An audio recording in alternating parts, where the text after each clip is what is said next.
ओम गणेशा। सोमवती अमावस्या जो 2 सितंबर को आ रही है और यह जो अमावस्या है सोमवती बहुत ही अधिक रूप से महत्वपूर्ण रहेगी, क्योंकि बहुत सारी जगहों पर अमावस्यांत श्रावण माह का अंतिम दिवस है और जैसे बहुत सारी जगहों पर पूर्णिमांत यह अमावस्या होती है, तो उस प्रकार से क्षेत्र के अनुसार आप मना सकते हैं। मूल यहाँ विषय है इस सोमवती अमावस्या का जो महत्व है, उसका व्रत है और इसमें आप क्या कर सकते हो, इसमें हमें क्या करना चाहिए। तो एक तो इस अमावस्या 2 सितंबर उसमें शिव पूजन तो है ही, दूसरा शिव मुष्टि सत्तु जो है जिसके विषय में मैं अलग से वीडियो बना रहा हूँ। उसी प्रकार से यह सोमवार युक्त अमावस्या है जिसे पिठौरी अमावस्या कहा जाता है। इस बार दर्श अमावस्या है और दरबा हरण भी इस दिन है, मतलब जो पूरे वर्ष के लिए दर्भ कुशा जो होती है, जो हमारे घर में हम बसाते हैं, लाते हैं पूजा पाठ पितृ कार्य आदि सभी कार्यों के लिए, तो वो भी इसी दिन लाना होता है। तो वो सारा है क्या, आज इस वीडियो को पूरा देखिए, श्रवण कीजिए और साथ में मैं आज आपको सोमवती अमावस्या व्रत बताऊंगा, जो आज तक शायद मैंने व्रत के विषय में शायद वीडियो नहीं बनाए, लेकिन आज मैं बताऊंगा। तो सोमवती अमावस्या के विषय में सर्वस्व संपूर्ण महात्म्य अवश्य आज देखिए और सुनिए।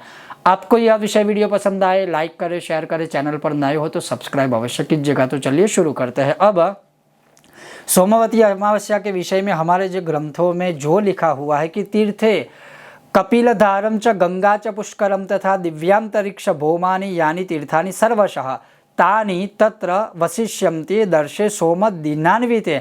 जिस दिन अमावस्या युक्त सोमवार या सोमवार युक्त अमावस अर्थात सोमवती अमावस्या होती है, उस दिन जल के अंदर कपिल धारा होती है, गंगा पुष्कर तीर्थों आदि का निवास हो जाता है। उस दिवस उन दिवस स्वर्ग पृथ्वी और आकाश में जो भी तीर्थ बसे हैं वह सारे सकल तीर्थ इस सोमवती अमावस्या के दिन तीर्थों के जल में आके पृथ्वी पर निवास करते हैं। सोचिए कितना बड़ा महात्म्य है। और तो सबसे पहला ये है कि यह जो अमावस्या है उसमें सबसे प्रथम तीर्थों में स्नान करने का महत्व बहुत ही ज़्यादा है।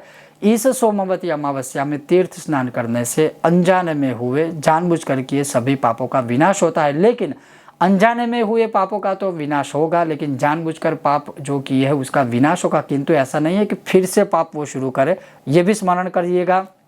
उसके बाद लिखा है कि इस दिन सोमवती अमावस्या के दिवस अश्वत्थ के मूल में, पीपल के पेड़ के मूल में विष्णु भगवान के पूजन का आपको अवश्य स्मरण संकल्प आदि लेना चाहिए, क्योंकि सोमवती अमावस्या में प्रातःकाल विष्णु भगवान की पूजा अगर पीपल के पेड़ के नीचे की जाती है, 16 उपचार हो, मांसोपचार पूजा हो, पंचोपचार पूजा हो, या उसी प्रकार से पीपल के पेड़ के नीचे बैठकर विष्णु सहस्त्र का भी अगर पाठ किया जाए तो भी यह अमावस्या अधिकस्य अधिकम फलम, मतलब अधिक से अधिक फल देने वाली होती है।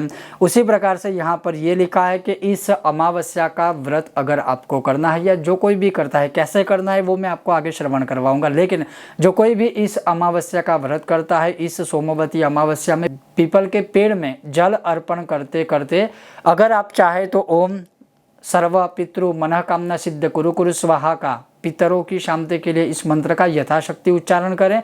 और जो सफ़ेद रंग का सूत होता है वह 5 बार 7 बार या 108 बार पीपल के पेड़ के ऊपर आपको लपेटना है। उसके बाद जो है वहाँ पर यह भी लिखा है कि वैसे पुरुष सूक्तम जो वैदिक है, हरि ही ओम सहस्त्र श्री रेखा बोल के, वो वैदिक सूक्त से भी आप जल अर्चन कर सकते हो, अर्पण कर सकते हो पीपल के पेड़ में। अन्यथा विष्णु सहस्त्र या फिर ओम नमो भगवते वासुदेवाय से तांबे के कलश में जल लेकर पीपल के मूल में आप जल अर्पण कीजिए। यह सोमवती अमावस्या के विषय में लिखा हुआ है। उसके बाद पीपल के पेड़ के आगे कर्पूर एक प्रज्वलित करने का विधान है, जो इसमें लिखा है कि कर्पूर से या तो आप आरती कीजिए पीपल के पेड़ की, या फिर कर्पूर का एक दिया पीपल के पेड़ के नीचे आप प्रज्वलित कर सकते हो। अब इस प्रकार से यह संपूर्ण रूप से मूल रूप से आप इसका पूरा सार देखें तो ये है कि यह जो अमावस्या है सोमवती, इसमें शिव पूजन तो है ही, लिखा ही है सत्तू से, जो मैं अलग से वीडियो बनाऊंगा ताकि कोई कन्फ्यूज़न क्रिएट ना हो, तो वो भी है। आप पितरों के लिए भी, क्योंकि अमावस्या के जो देवता है तिथि के वह पितर है, तो पितरों की शांति के लिए विष्णु उपासना भी कर सकते हो। और जैसे मैंने बताया पितृ मंत्र का भी स्मरण पीपल के पेड़ के नीचे कर सकते हो। उसके अलावा मूल रूप से पीपल के पेड़ में सारे देवी देवताओं का निवास है, जल में सारी देवी देवताओं का निवास है, तो स्नान करना है और पीपल के पेड़ के नीचे बैठकर भगवान विष्णु की चाहे मंत्र जाप करे, माला करे, स्तोत्र पाठ करे, पूजन करे, ये सब इसमें बताया है। और आगे अंत में ये लिखा है कि जो कोई भी मनुष्य पीपल के पेड़ की इस प्रकार से पूजा करने के बाद ओम सोमाय नमः के यथाशक्ति मंत्र जाप करेगा, तो यहाँ पर लिखा है कि चंद्र अगर आपकी कुंडली में दुर्बल होगा तो वह शांत होगा, अगर चंद्र से जुड़ी कोई समस्या होगी तो वह कहीं ना कहीं क्षीण हो जाएगी, थोड़ी शांत होगी। अगर मन से कोई संबंधित क्रियाओं का प्रॉब्लम है अर्थात मानसिक अशांति रहती है तो वह भी कहीं ना कहीं शांति प्राप्त करेंगे। घर में अगर माता का स्वास्थ्य ठीक नहीं रहता है तो माता के लिए भी यह ओम सोमाय नमः बोल के आप पीपल के पेड़ के नीचे इसका जाप कर सकते हो। कहने का तात्पर्य है चंद्र से संबंधित जो भी सारी समस्याएं होगी इस सोमवती अमावस्या में इसका अंत हो जाएगा। फिर अंत में पीपल के पेड़ को, जैसे ये सारी पूजा कर ली उसके बाद पीपल के पेड़ को प्रार्थना करनी है। ओम अश्वत्थ हुत भुगवास गोविंदस्य सदा प्रिय अशेषम हर मे पापम वृक्षराज नमोस्तुते।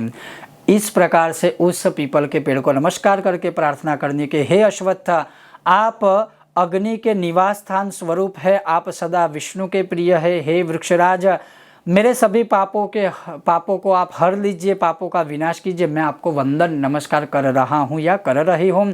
इस सोमवती अमावस्या के फल के लिए, संपूर्ण प्राप्ति के लिए मैं आपको वंदन कर रहा हूँ या कर रही हूँ। आप इस व्रत का स्वीकार कीजिए। इसी प्रकार से फिर पुनः पीपल के पेड़ की प्रदक्षिणा अंत में पुनः फिर से करनी है और बोलना है कि मूलतो ब्रह्म रूपाय, मध्यतो विष्णु रूपिणे, अग्रतः शिव रूपाय, अश्वत्थाय नमो नमः। अर्थात हे अश्वत्थ, आपके मूल में ब्रह्मा जी का निवास है, मध्य में विष्णु का निवास है और अग्रभाग में शिव स्वरूप है, जिनको मेरा बारंबार नमस्कार है। इस प्रकार से आप इस सोमवती अमावस्या में व्रत कर सकते हो। अब मैं सरलीकरण में बहुत ही सरलता से आपको समझाऊँ।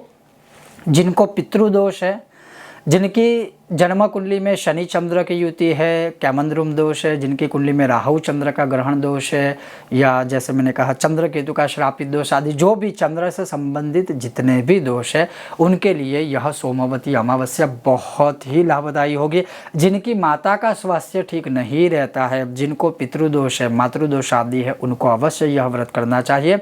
अब यह व्रत करना कैसे है, तो यह सोमवती अमावस्या के दिन प्रातःकाल उठकर जो भी आप अपना नित्य पूजा पाठ कर्म करते हो वो कर लीजिए घर पे ही। उसके अलावा आपको घर में ही मंदिर में घर के देवता या देवी के सामने हाथों में जल लेकर संकल्प लेना है कि आज मैं यह सोमवती अमावस्या का व्रत करूंगा या करूंगी, लेकिन शब्द का प्रयोग करना है यथाशक्ति, क्योंकि हमें पता नहीं है, अनजाने में शायद अगर भूल हो जाए, तो इसलिए यथाशक्ति शब्द का प्रयोग कीजिए। वह जल भगवान के आगे किसी पात्र में छोड़ दीजिए, बाद में वही जल आप चाहे तो पीपल के पेड़ में भी अर्पण कर सकते हो। अब ये तो हो गया घर में यह संकल्प अमावस्या के विषय में।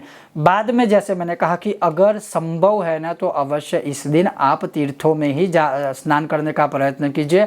हालांकि अभी कुछ समय शायद ऐसा भी है बारिश वगैरह, तो वो भी थोड़ा आप अपने आप थोड़ा ध्यान रख कर ही यह स्नान कीजिए। अन्यथा अपने घर में ही जब आप स्नान करते हो तो गंगा आदि तीर्थों का स्मरण कीजिए और स्नान कीजिए। लेकिन संभव है, आप नज़दीक रहते हो, आपके लिए पॉसिबल है, तो तीर्थों में स्नान कीजिएगा, क्योंकि शुरुआत में मैंने आपको उसका महात्म्य बताया है।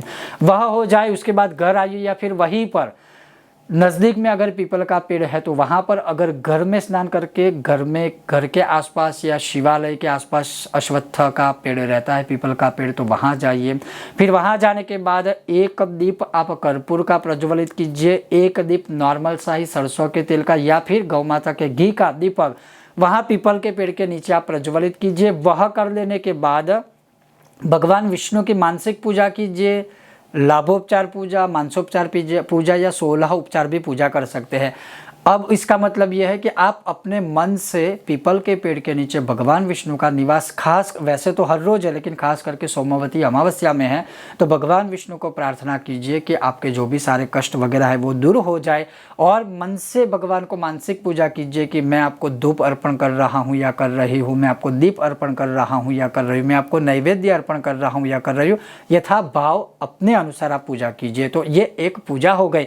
उसके बाद जो सफ़ेद सूत है, तो मैंने जैसे कहा कि उसी सफ़ेद सूत को आप पीपल के पेड़ को गोल प्रदक्षिणा करते हुए, यथाशक्ति प्रदक्षिणा, ऐसा नहीं है कि आप इतना कीजिए, लेकिन फिर भी कहूँगा आप 7 करें, 5 करें, 108 करें, जो भी आपकी इच्छा हो। वो सूतल जो सूत है सफ़ेद, वह लपेटते लपेटते और ओम नमो भगवते वासुदेवाय या ओम विष्णवे नमः या फिर ओम सर्व पितृ मनः कामना सिद्ध कुरु कुरु स्वाहा, इस मंत्र को बोलते बोलते वह सूत लपेटिए। उसके बाद वापस आप पीपल के पेड़ के नीचे बैठ जाइए।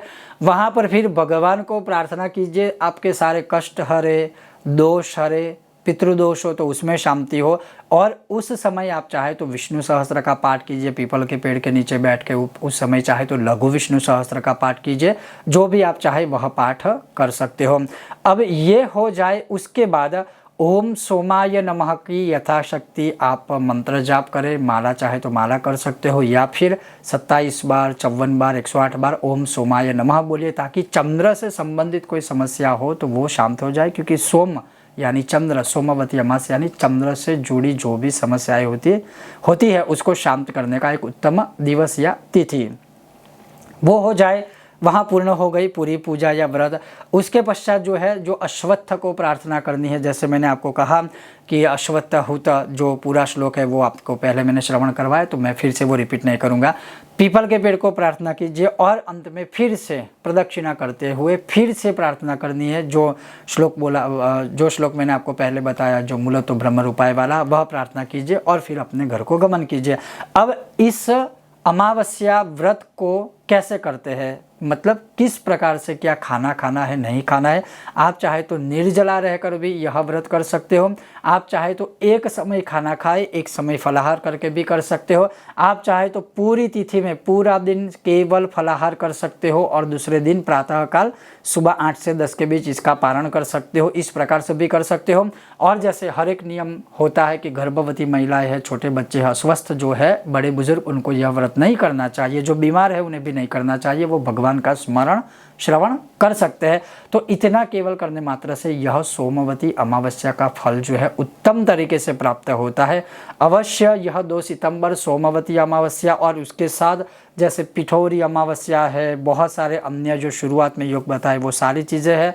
तो यह सोमवती अमावस्या का व्रत इस प्रकार से करने से पितृदोष में शांति प्राप्त होती है, चंद्र से जुड़ी समस्याएं शांत हो जाती है, मानसिक अशांति रहती है तो वह भी कहीं ना कहीं शांत होती है, मानसिक शांति प्राप्त होती है। माता का स्वास्थ्य ठीक नहीं रहता है तो वह जो पीड़ा है वह भी कहीं ना कहीं शांत होगी। मातृदोष पितृदोष भी कहीं ना कहीं क्षीण हो जाएगा। तो अवश्य कहने का तात्पर्य है कि यह सोमवती अमावस्या का व्रत करने से यह सारा फल प्राप्त होता है। लेकिन सोमवती अमावस्या का व्रत कैसे किया जाता है वो मैंने आपको आज श्रवण करवाया। अगर आपको यह विषय वीडियो पसंद आए, लाइक करें, शेयर करें, चैनल पर नए हो तो सब्सक्राइब करके घंटी का चिन्ह दबाइएगा। बहुत जल्द मिलते हैं एक और विषय वीडियो के साथ। तब तक आप देखते रहिए कर्मकांड बाय आनंद पाठक मेरे साथ। ओम गणेश हर हर महादेवा।